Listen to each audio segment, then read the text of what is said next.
back in the shop today. I've got these boards all laid out in the order that makes sense. You can see that some of them have extra holes in them from the nails that were in the pallets. If I had to do that over again, I'd try to stagger some of those holes inboard or outboard, because some of them, like that one, lined right up with the almost with the existing hole. It's not that big a deal though. You can see I've got the frame painted. So I cleaned it up with a little bit of mineral spirits, just wiped it down, and then gave it a coat of paint. So my next step is going to be to drill the holes into the metal underneath. All of these are numbered because the holes are probably going to be in slightly different positions, and some of these are slightly different widths. And you can see that nearly in the center of the car, I needed a fraction of a board. I just happened to have this piece of oak that was already the right length in my scrap bin. So threw that on there, and that gives us a nice even edge on both ends. I like the look of this old wood with the different colors. It gives it a realistic look, because flat cars often get redecked, or they may replace one or two boards. This one, and these two were the bottom of a steam locomotive armrest. We recovered the armrest, and the wood wasn't in good enough condition to reuse because of all the staple holes and some issues on the end. So I cut it to length and used the centers, and had just enough to make the boards I needed. I made a little cutout here and sanded it nice and smooth. This is the end where that handbrake wheel will drop down flush with the deck, so I needed to relieve that, and I'll double check that before I varnish these. Yesterday I drilled all the holes for the deck boards. You can see that in the other video of the shorty auxiliary tender. Now I'm setting up for these truss rod supports. These are the cross beams that will hold the posts that hold the truss rods at a distance away under tension, so it forms a bridge-like structure. I found these old pieces of Doug fir.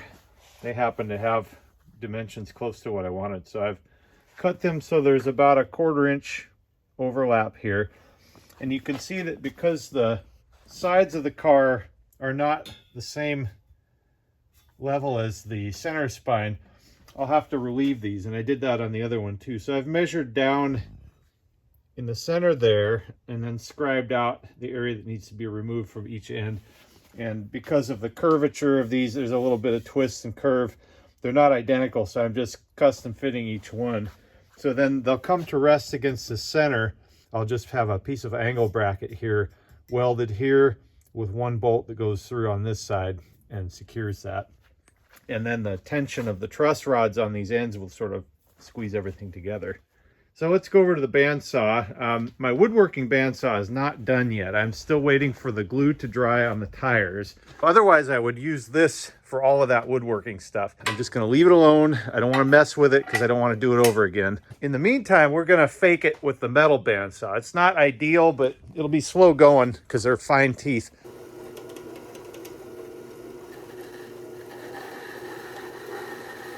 Oh, it is slow going. It's going to take forever.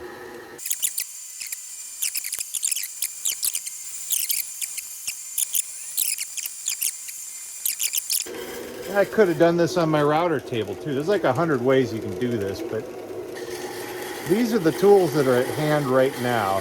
My router is buried on a shelf with a bunch of other tools, and just don't feel like getting it out. So this is how we're going to roll today. Let's go check the fit now. So there's a little bit different bow to the frame of this flat car as you move along.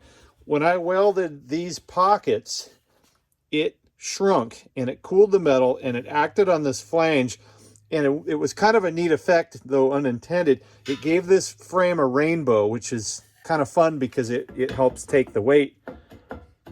So, okay, we're in good shape. We've got a little clearance here, but once we get a little tension on those truss rods, this board will flex and take up that gap. I don't want to block these posts. You know, if I have anything that sticks through or needs to be secured, I don't want to block those. So we're going to put them just to the outboard side. We're about 20.5 inches on center, 20.5. So that's where we want to be. Next up, let's make a couple quick angle brackets here to secure that thing, and we will be on our way. I do recall seeing some pre-cut brackets that I used for another project. I eventually found a couple pieces of scrap that were the right length, so I drilled some holes in them to go through the wood beams and then welded them to the frame. Next step, we're just going to mark our hole locations and drill those through. Ooh, that's kind of hot still. Let's check this out. We'll come in through here. We'll put the head on this side against the metal. Run those up thusly. Same deal on this end. Run that up thusly. Tighten this a little bit. Pull that together. That way it takes out all this wiggly stuff. We want to get this stuff to settle in here and know where it's going to be. There it is. I mean, you're never going to hit a curve that tight. And if you derail, then you got bigger problems anyway. But that's our range of motion. So if we can get those truss rods tucked down near the outside of the frame, I think we can actually have them go all the way to the end of the frame and make them fully functional like they should be. Well, I've mocked it up with this piece, and it's even with the inner edge, right about where I'd want it to come through the car body end, the sill. And I've got it approximately where I'd want it. And when you look at the pivot angles, the truck more than clears with no problem. So our next step is just to make some little saddles here on some queen posts. And I think if I remember right last time, I used a little piece of pipe for the saddle, just welded to the end of a nut or a bolt that went through here. So the bolt was just captive with nuts on the bottom there, and it came up some ½ inch or so with a little saddle that holds this. I found a piece of tubing that's the right diameter. So I cut it down the center with the bandsaw and then chopped them to length, giving me 4 saddles. I'm going to take this 1/4 inch screw and put it through here, and I'll probably put a washer under here as a spacer, maybe a couple washers to get the height off of this so that the truss rod doesn't interfere with these corners or something. The head of this screw, I'm just going to take the flapper wheel and take the chrome off of it, and that'll make a nice little perch for the saddle to sit on. It'll just sit right on top of the head. Cutting threads on the end of these truss rods so we can put the securing nut on the end. Let's check one.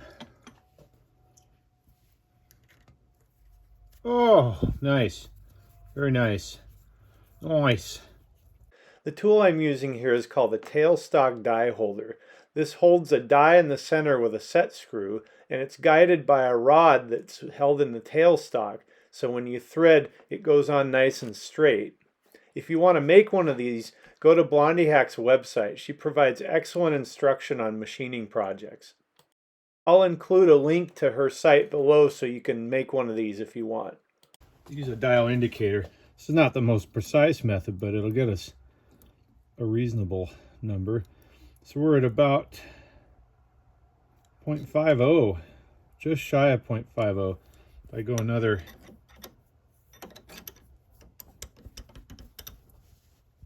half turn, 0.50. There we go. So there's our reference. So when we load the next one in, we'll do the same thing.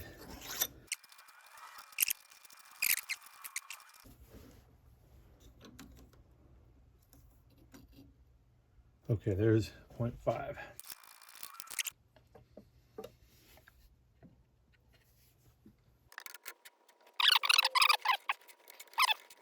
This is 20 thread per inch. So in theory, I could get a ½ inch by counting 10 turns.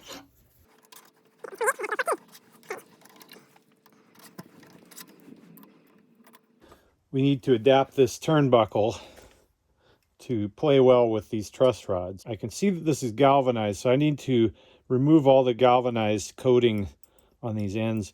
So I'm going to chop all these off weld them onto the ends of these rods, and we'll be ready to fit.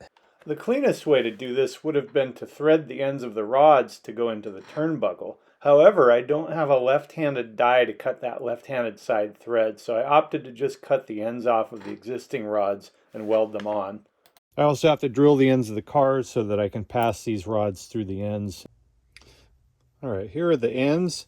I've kind of V'd them so that there's room for the weld bead to get in there, and took off all the galvanizing on the ends. I found out, even though these are sold as 1/4 inch, they're actually slightly less. So I'm guessing they're actually a metric size, but that's no big deal. We can handle that. So I put a little shim underneath this end because this is a smaller diameter. This is like just over 0.25 and this is 0.20.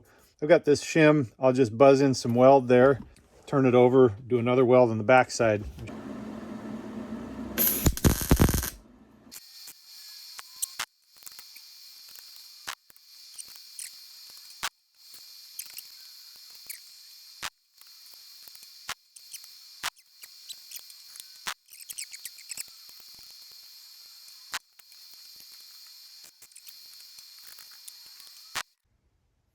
Okay, you can see I've got the hole drilled in the end of the car. I've got my queen posts in place, and then you can see these ends are going to need to come down a little bit so that they pull in a straight line. So I'm going to fit everything in place and then put a straight edge here, and then just gently bend them down at each of these corners. We want that bend to be right about where these things are. Our bend will occur there and there, and it won't take much. And we'll just keep going until we're happy with it. Hey, we got it first try. That looks pretty good. I think that's going to work. Right about the center of our adjustment. This is the B end with the handbrake, and that is the right hand thread. So I'll get that started here. The left hand thread, I'm going to pull this assembly out so that I can start it.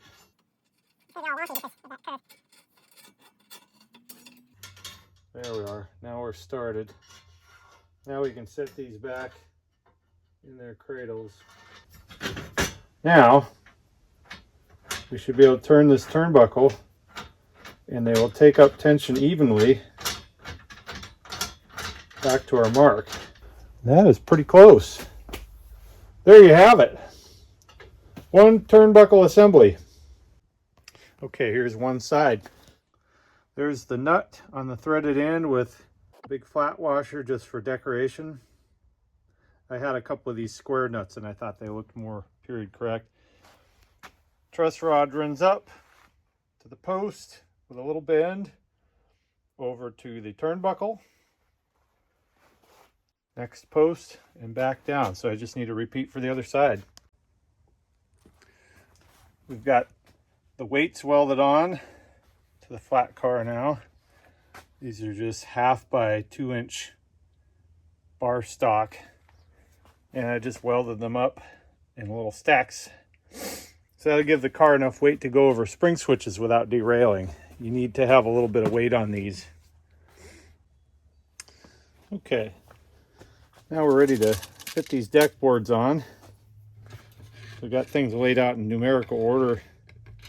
I drilled them from the top down into the steel frame because I wanted the holes were already drilled in the wood, and I did that with a jig so that they come out more or less straight as you look down the car. If I had drilled from the steel upward, especially with a hand drill, there's a possibility that I would have drilled crooked, and when you look at them on the deck, they could have gone zigzag on me.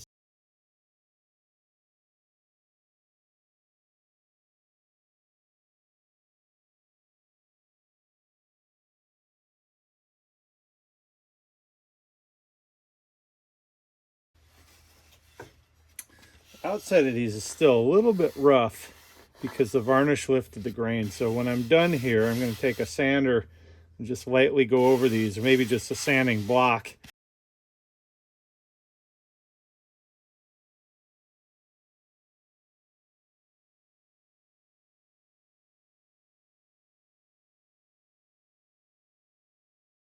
So I'm down to the last board and I'm 2 lock washers short. So I'm going to do a little scrounging. Final board, this is the cutout for the handbrake wheel.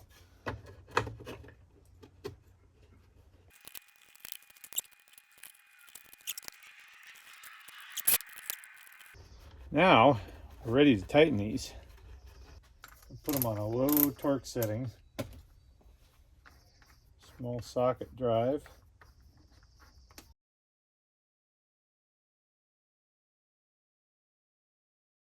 You don't want to over tighten them because it'll split the wood. All right, here's the finished deck of the flat car. I gave it a light sanding with some 220 just to knock down the little bumps. And I'll probably just leave it that way. I want a little bit of grip so people don't slip when they get on it. I like all the different colors, different ways that the wood stained when I hit the varnish on it. So next up is to put the rails on top of the deck so I can stack my flat cars. I've already marked center line and used a screwdriver to make little indications of where these go. So I've got some little witness marks here that show the gauge. So I'm just going to use some decking screws to fasten this in. And I'll just double check the gauge. So 7.5 is standard, but usually we want to go about 7 5/8 so it doesn't go tight. There it goes.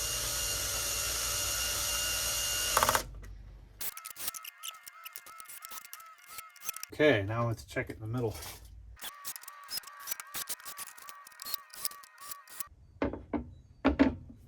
Ah, look at that.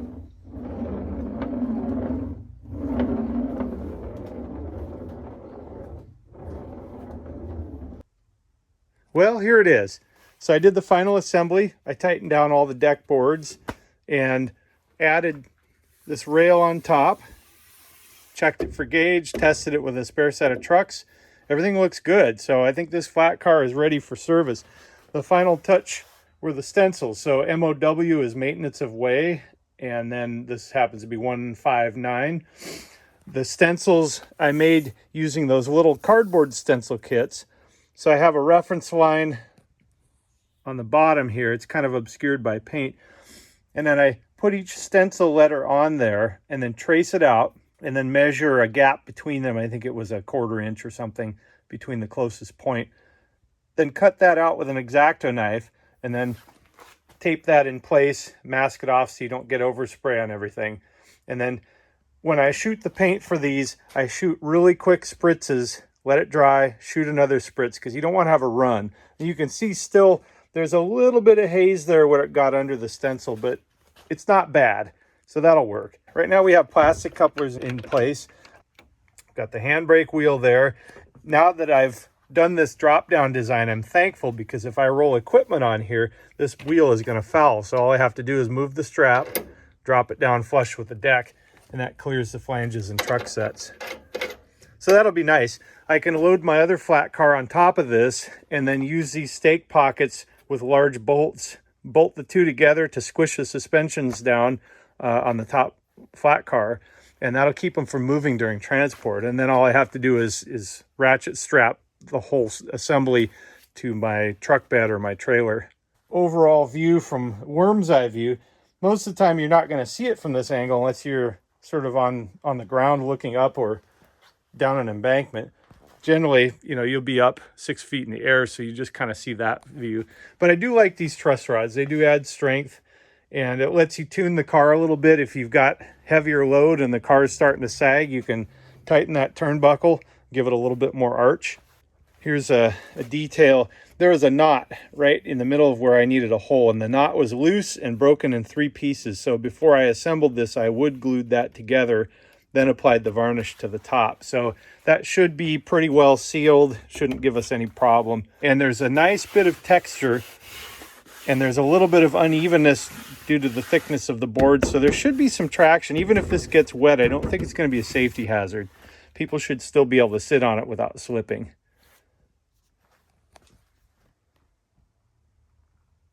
Thanks again for watching. Hopefully this was instructive.